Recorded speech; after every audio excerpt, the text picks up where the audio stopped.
Hello friends, कैसे हैं आप। आई होप आप सब सही होंगे और अच्छे से पढ़ाई कर रहे होंगे। ठीक है, आपने लीनियर अलजेब्रा की सारी वीडियो कंप्लीट कर ली होंगी। तो आज हम करने वाले हैं लीनियरली, जैसे मैंने एक बार पहले बोला था कि मैं लीनियरली डिपेंडेंट और इंडिपेंडेंट पर स्पेशल वीडियो लेके आऊंगी। तो आज हम वही करने वाले हैं, लीनियरली डिपेंडेंट और लीनियरली इंडिपेंडेंट के बारे में। ठीक है, लीनियरली डिपेंडेंट और इंडिपेंडेंट ये टॉपिक काफी जगह आता है, डिफरेंशियल इक्वेशन में भी आता है और भी वेक्टर स्पेस में आता है। ठीक है, तो बट हम यहाँ पे देखने वाले हैं वेक्टर स्पेस में, जो मतलब मैट्रिक्स गिवन होगी उसमें हम कैसे चेक करेंगे कि वो लीनियरली डिपेंडेंट है या इंडिपेंडेंट है। सबसे पहले डेफिनेशन देखते हैं क्या होता है। किसी भी चीज को करने से पहले हमें उसको डेप्थ में जाना चाहिए, मतलब पहले उसके डेफिनेशन को अच्छे से समझना चाहिए, वो कहना क्या चाह रहा है। फिर हम शॉर्ट ट्रिक्स पे आते हैं या फिर कोई उसकी एप्लीकेशन है उन पे यूज करते हैं। तो डेफिनेशन क्या है, ए फाइनाइट सबसेट, कोई भी फाइनाइट सबसेट है V1, V2, V3, Vn, कोई भी n का फाइनाइट सबसेट है of a vector space V over field F, इसको हम ऐसे लिख सकते हैं ओवरफिल्ड F को, is set to be linearly dependent if there exists non-zero, important point है non-zero scalars alpha 1, alpha 2, alpha 3, alpha n, जितने ऑर्डर का सबसेट होगा उतने ही स्केलर्स, कम से कम एक, एटलीस्ट वन, मतलब कोई तो एक स्केलर तो पक्का एडजस्ट करना ही चाहिए। एक से ज्यादा कितने भी हो सकते हैं बट एक तो होना ही चाहिए और नॉन जीरो होंगे। ठीक है, such that alpha 1 V1, alpha 2 V2, alpha 3 V3 plus alpha n Vn equal to 0। ये कंडीशन सेटिस्फाई होनी चाहिए। सबसे मेन इंपॉर्टेंट बात क्या है, ये डेफिनेशन एक तो है लीनियरली डिपेंडेंट की। डिपेंडेंट मतलब डिपेंड करता है, इस टाइप से कुछ समझ सकते हो। तो वहां पे जितने भी स्केलर्स होंगे वो सारे के सारे नॉन जीरो होंगे और ये कंडीशन हमारी सेटिस्फाई कर रहे होंगे। सेकंड है लीनियरली इंडिपेंडेंट की, सेम लिखोगे, finite subset of a vector space V is said to be linearly independent if and only, definitions में हम if and only यूज कर सकते हैं क्योंकि डेफिनेशन कंप्लीट होती है। if and only if alpha 1 0, alpha 2 0,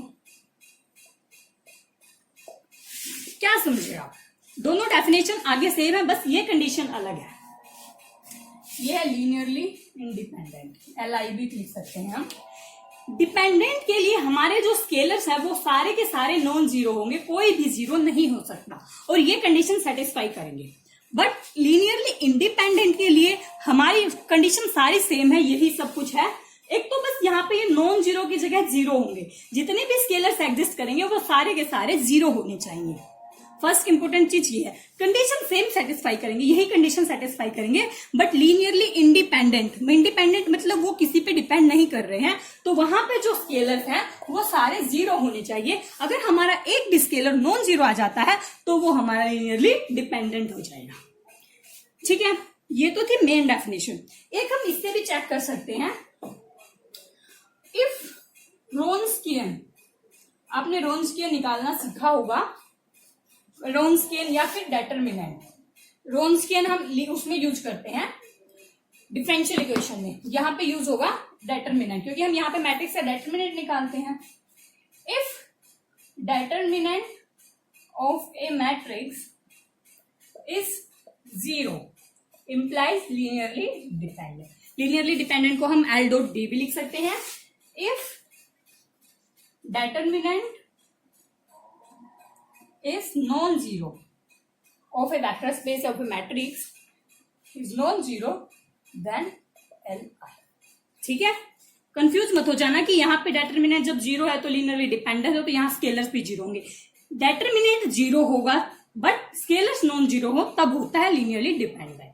independent मतलब किसी पे डिपेंड नहीं कर रहे, तो इसलिए वो सारे जीरो हैं और हमारा डेटर्मिनेंट नॉन जीरो आना चाहिए। ठीक है, ये थी कंप्लीट डेफिनेशन। अब हम देखते हैं इनसे रिलेटेड कुछ इंपोर्टेंट पॉइंट्स। तो फर्स्ट नोट क्या है, ये जो मैं नोट करके लिखाती हूँ ना, वो बहुत ही इंपोर्टेंट पॉइंट्स होते हैं जो कि पेपर में डायरेक्ट कई बार स्टिक कर जाते हैं, तो ये याद रखना जरूरी होता है। तो फर्स्ट नोट क्या है, एवरी superset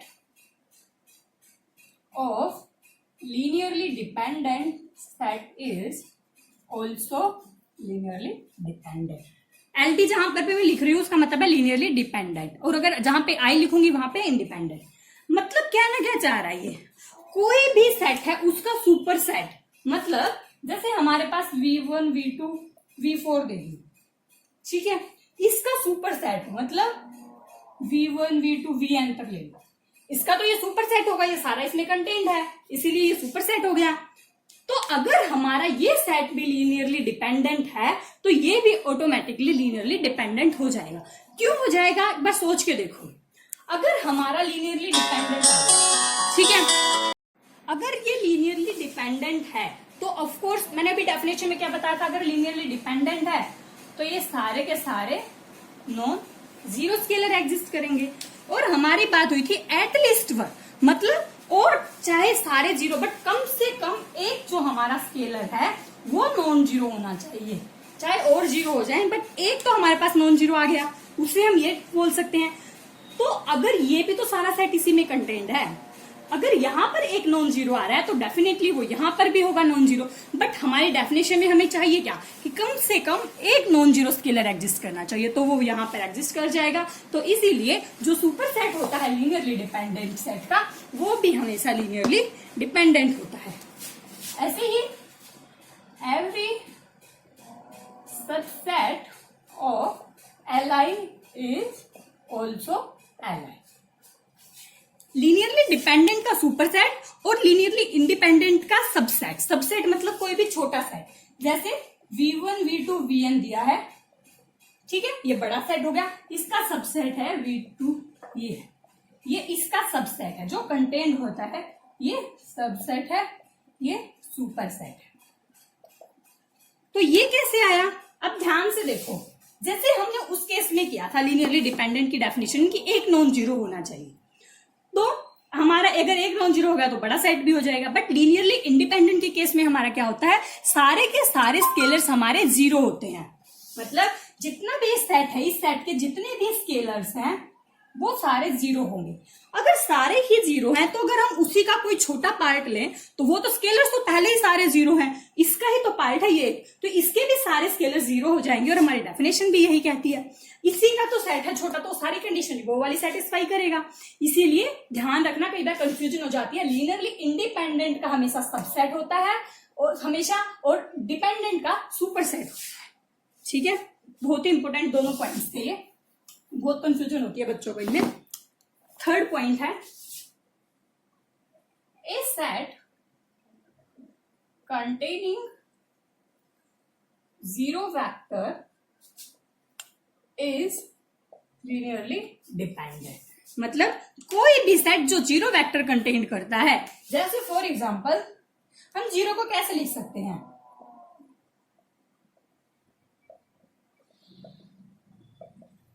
ऐसे लिख सकते हैं हम, सारा जीरो ही आएगा ना, ये मल्टीप्लाई है 0 0 0। अगर हमारा ये जीरो है तो ध्यान से देखो, अगर ये जीरो हो गया तो वैसे जीरो तो आना ही है, तो हमारा जो ये है वो नॉन जीरो आएगा, क्योंकि अगर हमारा ये भी जीरो आ गया तो वो तो 0 इंटू 0 0 ही बच गया, उसको तो हम लिखेंगे ही नहीं ना फिर एलिमेंट्स में। तो यहां से क्या शो होता है, जो हमारे स्केलर्स हैं वो कम से कम एक स्केलर तो नॉन जीरो है, ठीक है। तो अगर एक भी स्केलर नॉन जीरो आ जाता है तो हमारा होता है लीनियरली डिपेंडेंट। तो कोई भी सेट जो जीरो वेक्टर को कंटेन करता है वो हमेशा लीनियरली डिपेंडेंट सेट होगा। फोर्थ है, a non zero singleton set is linearly independent. कोई भी सिंगल एलिमेंट होता है, जैसे V1 ये दे दिया हमने, हमेशा जो सिंगलटन नॉन जीरो होगा वो हमेशा Li होगा।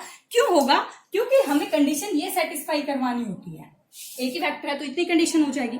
अगर हमारा ये जीरो है बट हमारा ये है नॉन जीरो, तो इससे क्या शो होता है, हमारा ये 0 होगा स्केलर। अगर हमारे स्केलर 0 हो जाते हैं तो हमारा सेट Li हो जाता है। ठीक है, जीरो वेक्टर वाला LD, non zero singleton Li हो गया ये। अब नेक्स्ट है हमारा जो एम्प्टी सेट होता है, the empty set. Empty set मतलब फाइव को हम बोलते हैं इज Li।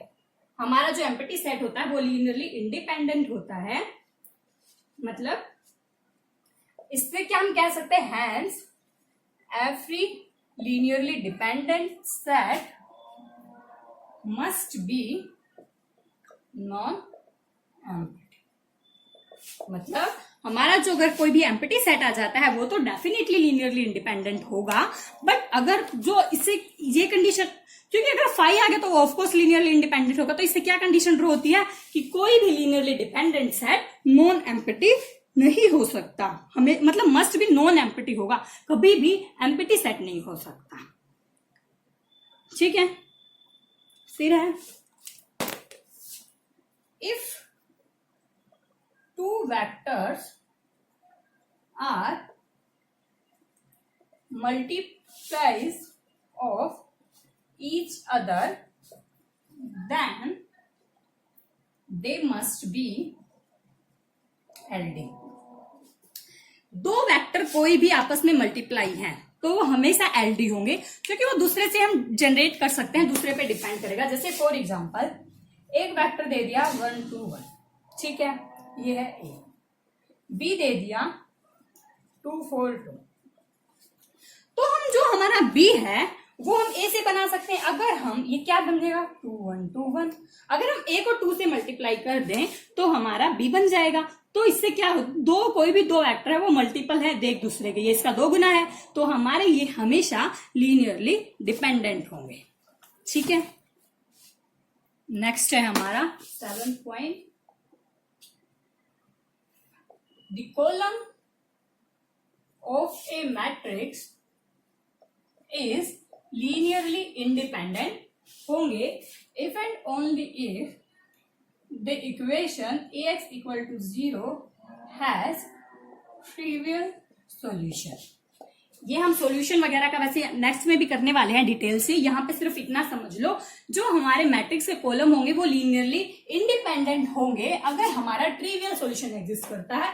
ट्रिवियल मतलब होता है that is there is no free variable, मतलब कोई भी फ्री वेरिएबल नहीं होगा, सारे के सारे पिवट्स एलिमेंट्स होंगे। ठीक है, जैसे मैं अभी एक एग्जांपल लेती हूं ताकि आपको सारे पॉइंट समझ आ जाए, 7 ही इंपोर्टेंट पॉइंट से। फर्स्ट वेक्टर लिया है ए और ये बी लिया है, चेक करो लीनियरली इंडिपेंडेंट है या डिपेंडेंट है। फर्स्ट है, आप डेटर्मिनेंट से चेक कर सकते हो, 9 माइनस 9 0। अभी बताया था अगर डेटर्मिनेंट 0 आता है तो वो क्या होते हैं LD। ये तो हो गया, हम इतना सोचे, बट अगर आपको क्वेश्चन देखते ही देखो ध्यान से, जो हमारा ए वेक्टर है बी का 3 गुना, बी हमारा ए का 3 गुना है। अगर हम यहां से -3 कॉमन ले लें तो क्या बन जाएगा, ये वेक्टर क्या है -3a है, तो हमारा ये ए बी है जो ए पे डिपेंड कर रहा है, मतलब हम बी को ए की हेल्प से बना सकते हैं, तो हमारा ये लीनियरली डिपेंडेंट हो गया क्योंकि एक दूसरे के मल्टीपल है। ठीक है, और हम किससे भी, जैसे ध्यान से देखो, अगर 2 मेथड हो गए, तीसरा मेथड डेफिनेशन के थ्रू जाए अगर, तो डेफिनेशन से क्या बन रहा है, v इक्वल टू -3, एक second, b equal to -3।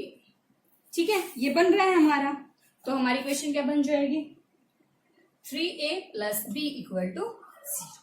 a और b कोई भी वेक्टर है, जैसे हमने v1 v2 लिए थे, v1 v2, स्केलर क्या है, अल्फा 1 आया 3, अल्फा 2 आया 1, दोनों नॉन जीरो है तो लीनियरली डिपेंडेंट। डेफिनेशन में क्या था, अगर हमारे स्केलर नॉन जीरो होते हैं तो लीनियरली डिपेंडेंट, और स्केलर नॉन जीरो आ गए तो लीनियरली डिपेंडेंट। ठीक है, एक और एग्जांपल देखते हैं, तो एक और एग्जांपल क्या है, 5 0 0 एक वेक्टर, 7 2 -6 9 4 माइनस, चेक करो LI है और LI। अगर मैं क्वेश्चन दूं तो पहले आप खुद ट्राई करके देखा करो, फिर सॉल्यूशन देखा करो, ठीक है। तो हम मैं पहले डेफिनेशन के थ्रू बता रही हूं कंप्लीट। लेट x1 u1, ये u1 है, ये u2 है, ये u3 है। डेफिनेशन क्या कहती है हमारी कि ये कंडीशन को सेटिस्फाई करेंगे, तो हमने मान लिया। तो x1 u1 लिख लो, 5 0 0। x2 आपको अगर पेपर में जैसे BSc वगैरह में आता है तो ऐसे ही करना पड़ेगा, बट अगर एंट्रेंस एग्जाम से उनपे आता है तो आप डेफिनेटली जाना शॉर्ट ट्रिक से, क्योंकि हमारे पास इतना टाइम नहीं होता कि हम कंप्लीट डेफिनेशन लगाने बैठे। पहले मैं डेफिनेशन से बताती हूँ, फिर हम करेंगे। तो ऑगमेंटेड मैट्रिक्स कंसीडर कर ली हमने, ठीक है, ये बन गई ऑगमेंटेड मैट्रिक्स। अब यहां पर ऑपरेशन लगाओ, R3 प्लस 3R2, 5 0 0 7 2 0 9 4, R3 में ऐड कर रहे हैं ना, 4 0 0 0। इसको 4 से डिवाइड कर दोगे तो 1। अब ध्यान से देखो, आगे सोल्व करने की जरूरत नहीं है आपको। यहां पर 3 रो है, तीनों रो में एलिमेंट एग्जिस्ट कर रहा है, तो 3 पिवट्स एलिमेंट, पिवट्स एलिमेंट है तो 3 पिवट्स कॉलम। हमारे पास 3 ही वेक्टर थे, तीनों के तीनों खुद आ रहे हैं, ये मतलब पिवट्स एलिमेंट आ रहे हैं, तो मतलब नो फ्री वेरिएबल। जो लास्ट स्टेप लिखवाया था 7th पॉइंट, अगर कोई भी फ्री वेरिएबल नहीं है मतलब ट्रिवियल सॉल्यूशन एग्जिस्ट कर गया, ठीक है, तो फ्री कोई भी वेरिएबल नहीं है तो हमारे वेक्टर हो जाएंगे एल लीनियरली इंडिपेंडेंट। या अगर आगे भी सोल्व करना चाहो, हमें कंप्लीट क्वेश्चन सोल्व करने की जरूरत नहीं होती, हम जितना हमारा क्वेश्चन में जरूरत है सोल्व करने की तब तक जाएंगे। ये तो हो गया डेफिनेशन के थ्रू। अब सेकंड ऑप्शन क्या हो सकता है, आप इन तीनों वेक्टर का डिटरमिनेंट निकाल लेते हैं, 5 0 0 7 2 -6। डिटरमिनेंट यहां बता रही हूं, जैसे ये A है, 5 के थ्रू निकालोगे -16 प्लस 24, ये तो 0 0 हो जाएंगे, इस साइड के अकॉर्डिंग कर लो। तो 5 16 में से 24 गए, 8 40 नॉट 0। क्या बताया था, अगर डिटरमिनेंट नॉन जीरो आता है तो हमारा LI होगा। या तो आप इतने छोटे से मेथड से भी कर सकते थे, अगर आपको एग्जाम्स में टाइम सेव करना है तो ऐसे करोगे, बट अगर BSc वगैरह में फाइनल एग्जाम्स में आता तो आप प्रॉपर मेथड फॉलो, ठीक है। तो फ्रेंड्स, ये कंप्लीट प्रो था हमारा लीनियरली डिपेंडेंट और इंडिपेंडेंट। आप और क्वेश्चन ट्राई करना, कोई भी डाउट हो आप टेलीग्राम पे पूछ सकते हो, क्वेश्चन सेंड कर सकते हो, या फिर कमेंट सेक्शन में पूछ सकते हो। Thank you.